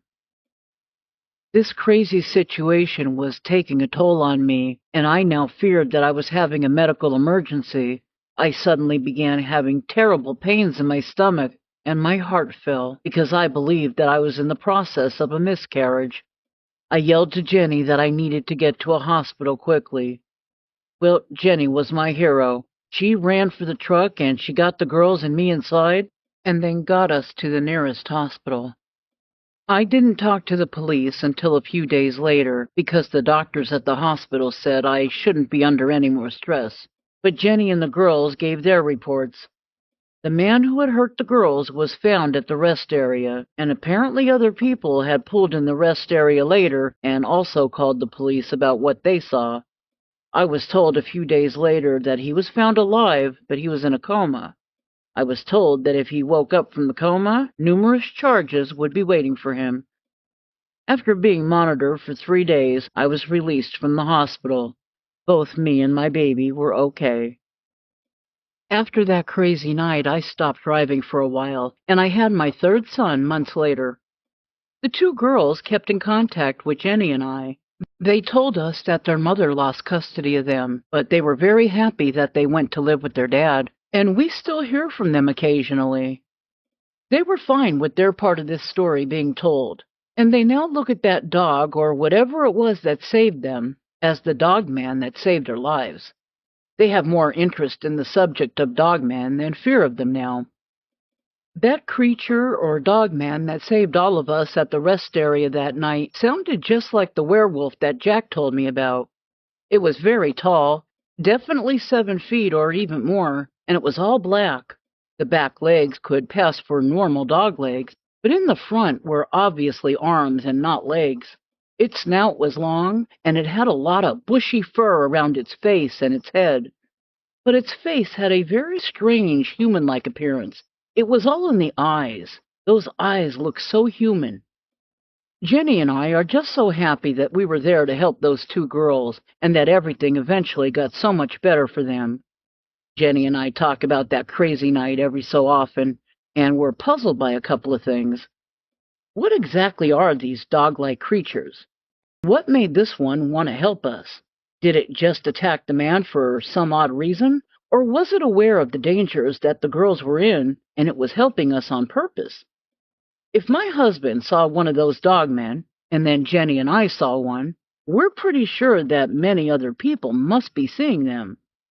That makes us believe that there are many of them out there. By the way, this all happened at a rest area on I-93. Signed, Trinity and Jenny.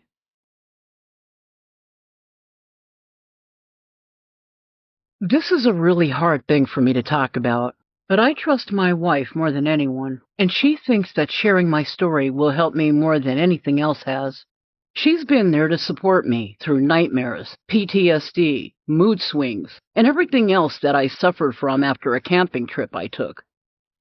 In 1990, my father passed away after he was involved in a motorcycle accident. He and I were very close, so I took his death really hard. I thought it might be a good idea for me to get away from everything and everyone, just to clear my head. Well, a friend of mine suggested a solo hike, and he recommended a national park up north.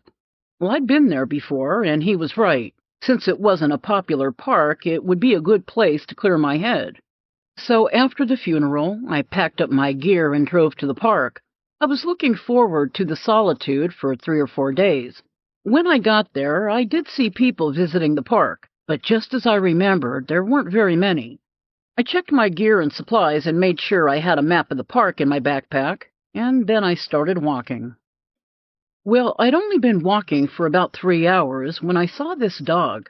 He was a beautiful dog and healthy-looking, too, but he didn't have any collar on. It came right up to me and was wagging its tail. He was a very friendly dog.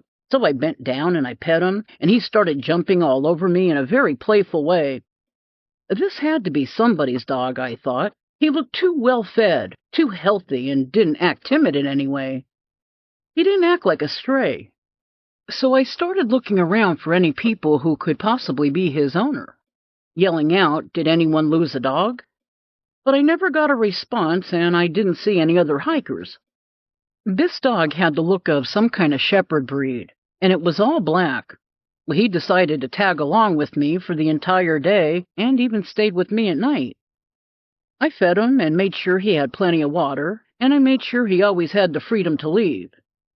At night, I kept the flap of my tent unzipped so he could leave then too if he wanted. I still believed that his owners were out there somewhere.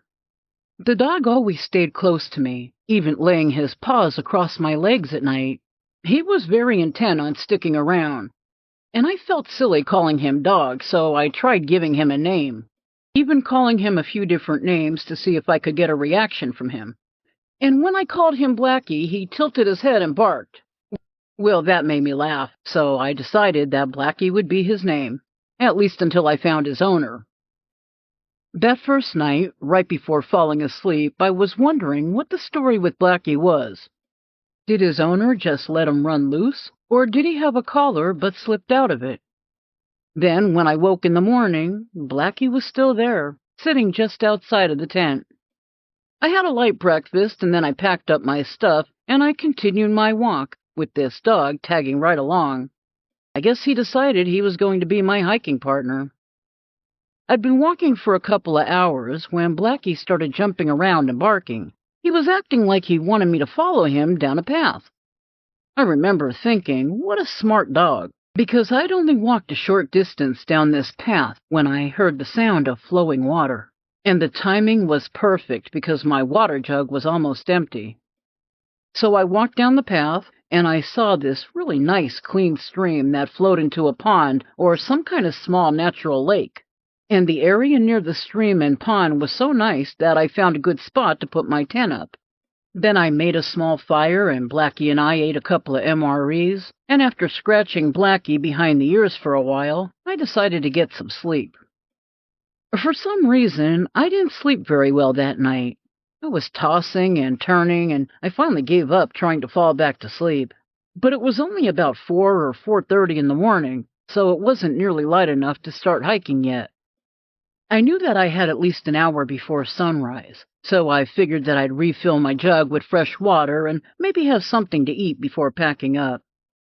Blackie walked with me to get water, and I noticed how quiet it was. It felt too quiet, but I figured it was just because of the time. I was sure that I'd hear the birds soon. Well, I was stooped down filling up my water jug, and I started to hear an odd sound that made me look around. At first I thought it was just sounds of water coming from the stream, but then I noticed that the water in the pond was moving. It looked almost like it was bubbling, and I thought it had to be some kind of fish causing it. But then I couldn't believe my eyes when I saw something big breaching the surface of the water. It was no fish. It looked like the head of a lizard, a really, really big lizard. For a couple of seconds I wondered if I was really awake and seeing this, or if maybe I was asleep and dreaming it. This can't be real, I thought. Blackie was growling and barking like crazy, so I knew that I wasn't asleep. And I watched as this thing started slowly coming up and out of the water and coming towards me. It wasn't a lizard, not exactly, except for its head looking lizard-like. My eyes were fixed on the creature coming out of the water, but that's when I heard several loud howls. I gave a quick look around, and I wondered what in God's creation could howl like that, and so loud.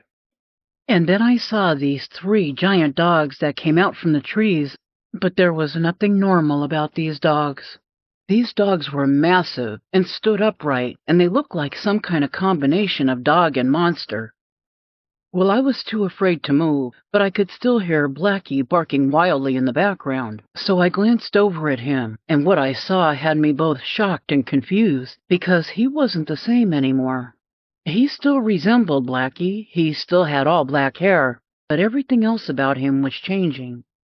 He was bigger, and he appeared to be getting bigger and bulkier right in front of me. All of his features had changed. His snout and teeth were bigger and longer, and he looked just like those other dogs now. I looked back and forth between Blackie and the other dogs, and then at that lizard creature coming from the water. I didn't know what in the world was happening.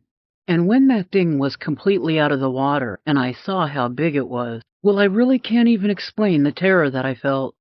I think the only way that I can describe it is to say that it's your worst nightmare come to life. That lizard creature had to be 10 to 12 feet tall, and it was hissing as it was walking slowly towards the pack of dogs, and it seemed to be focused on Blackie, who was with the other dogs and was the biggest among them, easily over 9 feet tall. Looking at him, it was hard for me to believe that only a few minutes ago he was my playful hiking companion. That lizard thing went after Blackie, trying to claw him, but it missed every time. So then it turned quickly towards the other dogs, and it got one of them, injuring it but not killing it. Then something pushed me so hard that I got tossed back when I fell, landing on my back about 15 feet from where I was standing. I was laying on the ground with the wind knocked out of me, and I didn't know what the hell to think. Then I realized that there was something else there. It ran past me, and I realized that must have been what hit me. It was cinnamon color and much bigger than any of the dogs. And even though this creature didn't look anything like the dogs, they all seemed to be working together against that thing that came from the water. The cinnamon-colored creature hit the lizard thing only one time, and that seemed to end it all. The lizard thing backed up into the water again, and it went under, seemingly defeated.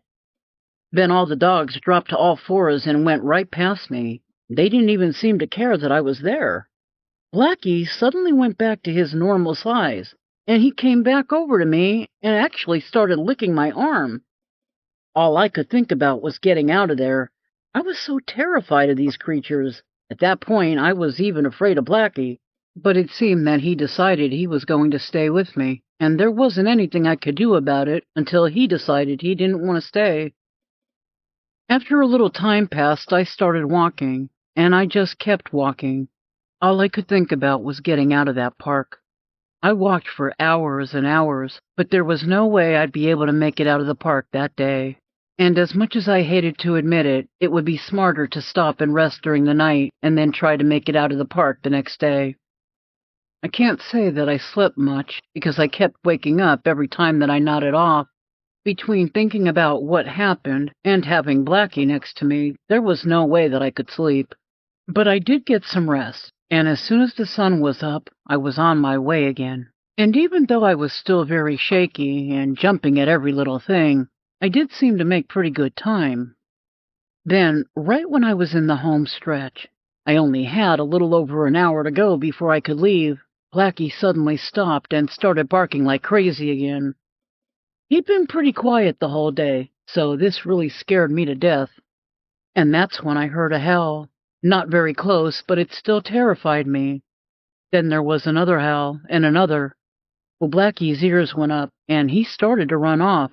But then he stopped, and he looked back at me. And in that moment, my feelings about Blackie changed. When I looked at him, I realized that he must have stayed with me to protect me. Blackie and I both looked at each other for a good long minute. Then he finally broke his gaze, and he ran off, and then I walked the rest of the way by myself.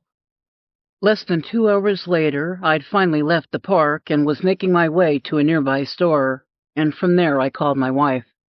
Then after I called her, I found a tree to lay under, and I just laid there and waited the 5 hours it would take for her to come get me.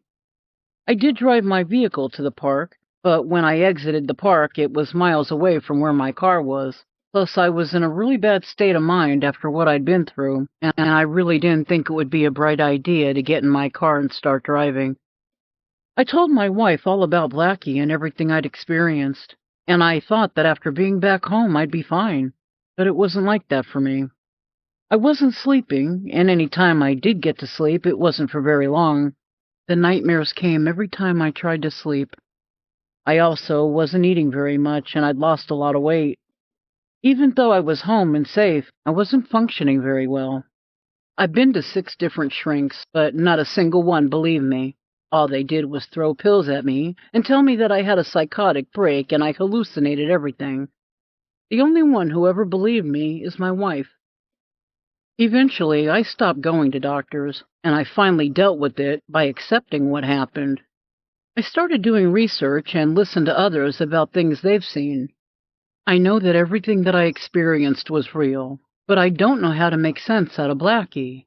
How was he able to switch back and forth from a regular dog to a monster-sized Dogman? And why only Blackie? I never saw any of the others change, just Blackie. I know there are people who don't believe, and some people even think that these experiences are made up and they have a good time laughing at them. And while I understand that some encounters sound far-fetched and can be very hard to believe, I also know that what I experienced was very real and no laughing matter. About 10 years after that trip, my wife and I finally decided to leave Minnesota, and I'm happy to say that I'm doing much better now. Signed, J.D. My name is Frank, and I've lived in Ohio my entire life. I never thought there was anything weird or dangerous here, at least not until I witnessed something really terrifying.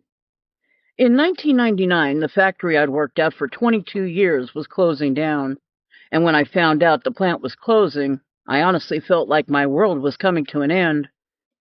I was 48 years old and not in the best physical shape. 22 years of factory work will take a toll on you. What was I going to do now, I wondered. I couldn't do construction, and I didn't have a CDL or any special skills. I was really worried that I would wind up in a low-paying job and I'd wind up losing everything that I'd worked for. Months went by and I still hadn't found a job, and I was stressing really bad. I checked the want ads every day, went to job fairs, and did everything else I could think of. And then one day, in the Help Wanted section, a job listing caught my eye. It was a job as a security guard, and the listing said the company offered health insurance, paid vacation, and the hourly pay was $15 an hour, with the potential for raises and bonuses over time. This was 25 years ago, and that was what most people would have considered a really good job. I really didn't think I'd have a chance because the pay was so good and I didn't have any experience. In hindsight, I realized that the pay was big enough to lure someone in, but it wasn't so high that you would think it was a scam or something. I didn't think much of it at the time, but now I understand that there was one statement in the ad that was a clue, and I'll never forget what it said. It said, "Experience is unimportant. A keen eye and a calm demeanor is everything." At the time, I really didn't think much of it. All I really cared about was the pay, so I quickly called the number. The interview should have been a red flag, because they asked me to meet them at a little coffee shop instead of where the job was. I did think that was unusual, but honestly, I was feeling a little desperate for a job, so I didn't say a word. I went to the coffee shop. The interview felt easy. Too easy, I thought. The man that I met there asked a few normal questions about my past employment, but he seemed like he couldn't care less how I answered. I was wondering what the catch was. Except for a couple of questions at the beginning, he spent most of the interview trying to make small talk with me. It didn't feel like any interview I'd ever had, and honestly, it was making me uncomfortable. I was getting close to getting up and leaving, when all of a sudden he told me he was going to offer me the job. I think he was starting to see how uncomfortable I felt, because he explained that the chit-chat was his way of feeling people out, saying that he wanted to make sure that they would be reliable. The man explained that they had an employee about a year earlier who was flaky, and he said it put them in a bad situation. And ever since then, he's trying to interview people a little differently to get a better feel for them. I accepted his answer, and I didn't push, but honestly, it sounded like BS to me. The man wrapped up the interview, then he gave me an address in Wood County and told me to show up on Wednesday night at 8:30. Then it would be 9 p.m. to 5 a.m. after the first night. I thought that interview was really weird, but not weird enough for me to say no to a job. But then, after only 2 weeks on that job, I was so freaked out by what happened, I quit, and nothing could make me go back. I wouldn't have gone back if they tripled the pay. After what happened that night, everything made sense to me. The fact that the job paid better than any other security job I'd heard of, the unusual interview with the odd small talk, and the fact that I was hired on the spot was beginning to make sense to me. I think that they were looking for someone who would be desperate enough for the money to put themselves in harm's way. I believe that they knew something crazy would happen, and they didn't warn me about it. So it was roughly about 2 weeks after the night that I started, and I was at this place I was doing security for. There was this big industrial building with a big lot outside with the company's fleet of all types of vehicles and equipment. On my first night, the boss told me that my focus should be on the lot. I was told that nobody ever attempted to break into the building, but they did have a couple of nights that vandals did damage to the trucks and heavy equipment. So there I was, 2 weeks into the job, and every night up until this night had been really quiet. But that night, right around 1 a.m., I heard loud noises coming from somewhere outside, and it sounded to me like people were running through the lot. I figured it was a couple of kids running around the lot hitting the trucks or something. I grabbed my flashlight and went out to take a look. I figured before I called anyone, I wanted to make sure that I was right about what I heard, and I hoped that I would see them so I could describe what they looked like. When I stepped outside, I heard them running, so I ducked down behind one of the trucks and waited for them to run past me. There were a few pole lights in the lot, and I hoped that they would pass under one of them so I could see them. Well, about 20 seconds later, what ran past me wasn't a group of teenage vandals. What ran past me were three huge, vicious-looking creatures, and right hand up to God, these things looked just like werewolves. I was ducked down low behind a truck, and I was terrified to move, but I think they must have smelled me, because all of a sudden they all stopped and turned at the same time, and then they started walking in my direction. They were coming fast, and I was worried that I wouldn't get inside in time, but thankfully I did. Once I was inside, though, I realized that there wasn't much to stop them from getting in. The door was a thick steel industrial door, and I would have felt safe if it was people on the outside.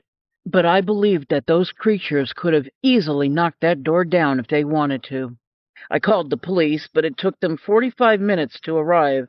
And when they did finally get there, they treated me like I was wasting their time and accused me of making the whole thing up. The whole time that I was waiting for the police to show up, I was trapped in the building, hiding in an office, and looking out of a window trying to see where the wolves were.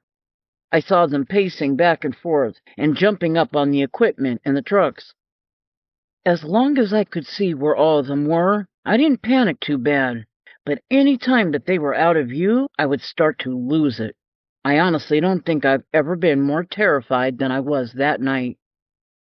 I tried to explain everything to the police, and I tried to show them where the wolves had been. There weren't any clear prints, but you could see that the gravel was all torn up and scattered. But they weren't interested.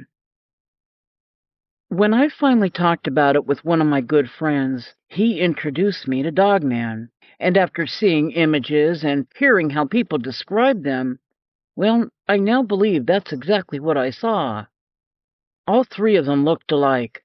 I'd say between 6 and 7 feet tall, maybe a little bit more. All three were black with huge paws on the back legs, and long, gnarled-looking paws that looked like hands on their front legs, or I guess I should say arms.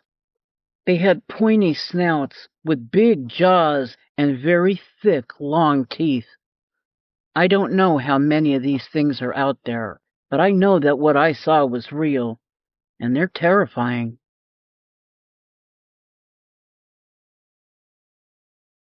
My name is Willa, and this is what happened to me in 1996 when I was just 18.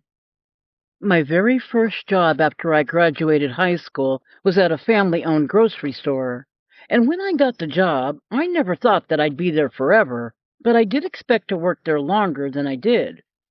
On most days, the store opened up at 6 a.m., so a few employees had to show up before it was even light out to get everything ready. And I was one of those employees on the early shift.